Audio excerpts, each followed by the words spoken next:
ప్రజలందరికీ నమస్కారం. ఈరోజు ముఖ్యంగా మీడియా ముందుకు రావడం ఎందుకంటే, ఈరోజు హిందూపూర్ సిఐ గారు మరి ఒక న్యాయవాదిపై బూట్ కాల్తో తనడం అనేది చాలా బాధాకరం.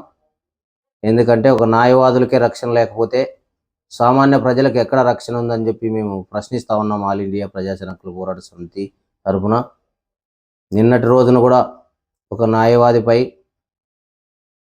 మరి బైక్ ఆపి ఆర్సీ ఇన్సూరెన్స్ ఉందా అని చెప్పి చెక్ చేసి మరి ఏదో దురుసుగా మాట్లాడినారని చెప్పేసి లోపల తీసిపోయి కొట్టినారని చెప్పి మరి మీడియాలో చూసినాం. మరి ఒక న్యాయవాదికే రక్షణ లేకపోతే సామాన్య ప్రజలకు ఎక్కడ రక్షణ ఉంది?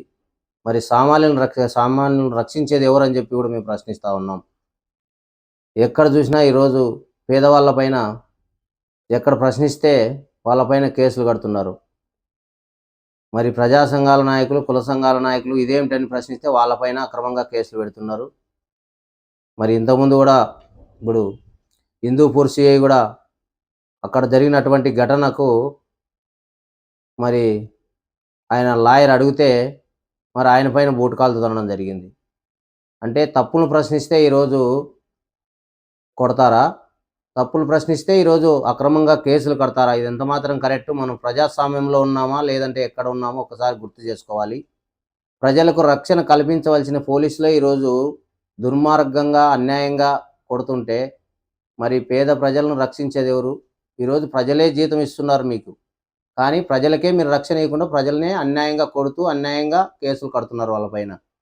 దీనిపైన అయితే మేము తీవ్ర స్థాయిలో మేము ప్రశ్నిస్తాం. సంబంధిత అధికారులు కూడా మేలుకోవాలా. సంబంధిత అధికారులు ఇవన్నీ కూడా చూస్తూ మీరు ఎందుకు మౌనంగా ఉన్నారు? వాళ్ళపైన కూడా చర్యలు తీసుకోవాలి కదా. న్యాయం అంటే అందరికీ ఒకటే కదా. డాక్టర్ బాబాసాహెబ్ అంబేద్కర్ గారు అందరికీ రాజ్యాంగం సమానంగా రాశారు కదా. మరి ఈరోజు ఎందుకు మీకు ఒక న్యాయం, సామాన్యులకు ఒక న్యాయం, మరి ప్రజానాయకులకు ఒక న్యాయం ఉందా? మరి ఎందుకు ఇలాంటి యొక్క ఘటనలపై ఎందుకు మీరు చర్యలు తీసుకోలేదని రాష్ట్ర డీజీపీ గారికి కూడా మేము ప్రశ్నిస్తున్నాం. ఈ రాష్ట్ర ముఖ్యమంత్రి గారికి, పవన్ కళ్యాణ్ గారికి, లోకేష్ గారికి కూడా ప్రశ్నిస్తున్నాం.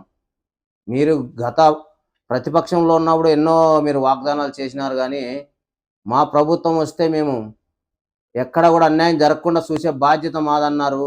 ఈరోజు 24 నెలలు అవుతుంది ప్రభుత్వం అధికారంలోకి వచ్చి. ఎక్కడ చూసినా ఈరోజు చిన్నపిల్లలపైన దాడులు, మహిళలపైన దాడులు జరుగుతున్నాయి. మరి ఎక్కడ చూసినా న్యాయవాదులపైనే కొడుతున్నారు, న్యాయవాదులపైన కేసు కడుతున్నారు. మరి ప్రజానాయకులు, సంఘాల నాయకులు ప్రశ్నిస్తే ఇదేమిటని వాళ్ళపైన అక్రమంగా కేసులు కడుతున్నారు. మరి ఏం చేస్తూ ఉంది ఈ ప్రభుత్వం అని కూడా మేము ప్రశ్నిస్తూ ఉన్నాం. ఖచ్చితంగా రాబోయే రోజుల్లో మా ఉద్యమాన్ని కూడా ఇంకా బలంగా పోరాడే విధంగా కూడా మేము ఉంటామని కూడా సందర్భంగా తెలియజేసుకుంటున్నాం.